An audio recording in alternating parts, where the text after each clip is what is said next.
pieces, exact pieces that you multiply together to, you know, that were equal to your original. Notice when you have a remainder, the reason we wouldn't like it is because you're getting some fraction over here, right? In my ideal world, you don't really want the remainders. That's why you check. You check because in an ideal world, if I had you factoring, I would want stuff that was perfect factors. This times this, no little pieces, no decimals or fractions hanging on there. So that's kind of why you'd care. So we're still looking at similar stuff. This kind of holds hands with synthetic division. It works together very well with it. The idea is, I'm going to write it kind of in funny words before I explain it, okay? This is the remainder theorem.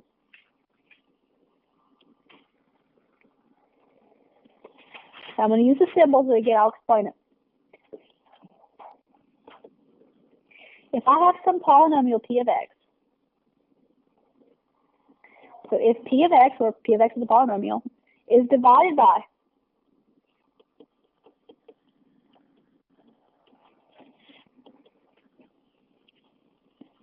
x minus a, that's what we were looking at, right? Some regular x plus or minus a number.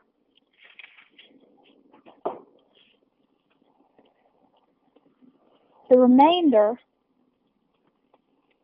is equal to p of a. And again, this is a polynomial right there.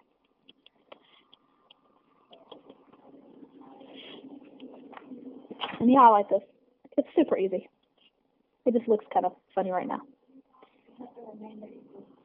Let me show you what I mean. I'm going to go back through previous examples and kind of show you really fast what I'm talking about. Okay? I think that's the best way to teach this. So here's the remainder theorem. The idea, the whole reason we care again, guys, is because at some point when we start factoring and tearing things into pieces, we'll care about perfect stuff. For example, in like regular numbers. If I said, hey guys, is 6 divisible by 3? What would you say? Yes. Is 6 divisible by 4? No. Now we know that we could get a decimal, right? Or a fraction out of that. But we like numbers that go perfectly. That's the whole reason we care about this. So even when we're dealing with polynomials with a variable, that's why we care. Just like we want to know that 6 is evenly divided by 3. We want to know when polynomials are evenly divisible, when there's no remainder. So what this counts is, you know what? Without wasting your time, just plug in the number. Plug in the opposite thing to whatever you've got right there into your polynomial, and you already know if it's perfect or not without wasting your time. And then if it is, then you'll want to go further. So for example, let's look at this example Taylor did for us, since that's the most recent one we have. If I had asked a similar question, if I had said, hey guys, what's the remainder going to be?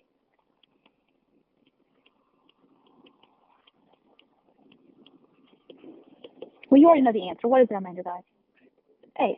But without doing all the division, let's test this theorem and see if we can figure it out. We have two things being divided, right? Here's our polynomial, our p of x. There's our piece going into. So we're going to use that positive 2, right? So we'll say p of positive 2. I'm sorry, my screen messes up so bad down here. Let me scroll it way down. So we'll say p of the opposite thing, that positive 2, the same 2 you used in synthetic, right, is equal to, what was that? What was it that we were dividing into again? 3x squared minus 5x plus 6.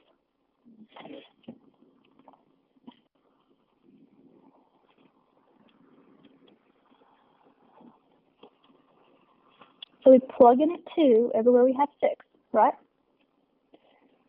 Let's see, 3 times 2 times 2 gives me 4.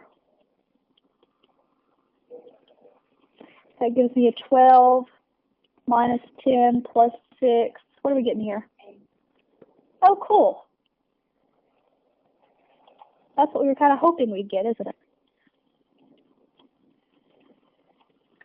Whenever I substitute that piece I was going to divide into that polynomial, I get the remainder, just like that, in like 2 seconds. If it equals 0, that's when you're happy. Because you would say, oh, perfect. That means I'm getting an exact answer. I could have factored it using synthetic. Now, in this class, When you're doing your homework, you'll just give us the answer. So you'll plug in that number that you were dividing in and just say, okay, 8, done. You don't have to divide it, guys. They just want you to practice substituting in a number. And they'll even tell you exactly which one. Now, we know from synthetics that technically it's the opposite one we're using. See how up here we had x minus 2, and this is a polynomial, so we use the positive 2, the opposite. In the homework, they don't do it every time. They'll tell you just to go ahead and plug in this number. Just know in the back of your head, this is what I'm really checking. If they told me to plug in a 2, it's because I want to know, does x minus 2 go in evenly? You see what I'm saying?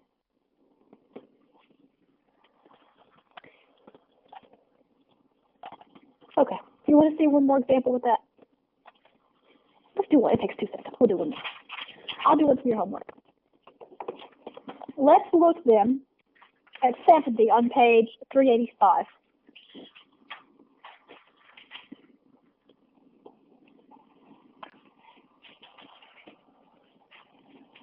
Okay, they're trying to be funny here and change up the letters. We don't really care, do we?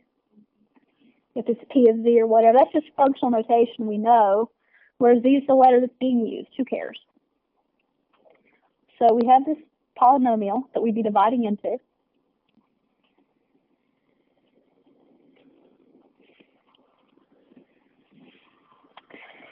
And they're saying, hey guys, find me for P of negative 4, what's the remainder? Use the remainder theorem to evaluate the function. So find the remainder.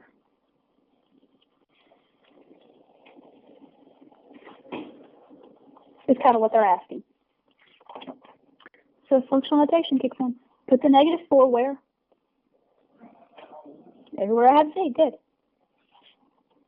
So P of negative 4 is equal to, I'm going to put negative 4 in everywhere I've got Z. So these kinds of problems aren't even going to be asking you to do the division. They're just asking me, hey, what's the remainder? Is there one?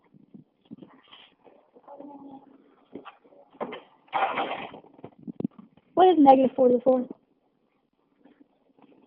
Or somebody with a calculator, you can just tell them what it is if you want. What's this thing come out to? How about that? Let's save me tons of time. So you don't change the negative 4 to positive 4. Let's see, I don't know. Negative 4, I mean, I do know, but I want to look at it with you. Negative 4 to the 4th, right? That's equal to negative 4 times negative 4, that, right? No, you said P of the negative 4. Okay. Well, the answer to your question is if you don't want to see an exploration exercise, negative 4 to the 4th is going to be positive or negative. No. That's not your question, but I just want to answer it since I started. Positive. I'm sorry, let me erase that. Great. Okay, so Kel, what you're asking is what I'm plugging in right here. The P of negative 4, they already told you what to plug in. So you leave it like it is. What did it come from, though, out of curiosity? What was it they had been trying to divide? That would have been the piece they were dividing. Does that make sense? It came from that. Maybe I should say from. They're not telling us that. They don't expect you to be that smart yet. Does that make sense? They want you to just practice plugging in. But it's coming from x plus 4. That's what they're secretly asking you, is does x plus 4 go evenly into, I guess they would have had a z, into 2z to the 4th plus 2, z squared minus 3. But they're already simplifying it for you by putting in the exact number. And what do we get? 45?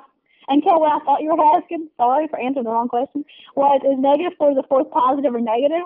Because I thought you were saying does it change the sign? And just if you're ever doing stuff by hand, remember if it's an even power, it's going to be the same sign. It doesn't change it. Or yeah. Anyway. Yeah, positive. Moving on. Okay. How are we doing? You didn't get what? What are we supposed to be getting, people? I don't know. I didn't work it out. Come on, you guys can use calculators. What are you guys getting? That makes more sense, kind of, since we got fourths and squares and stuff.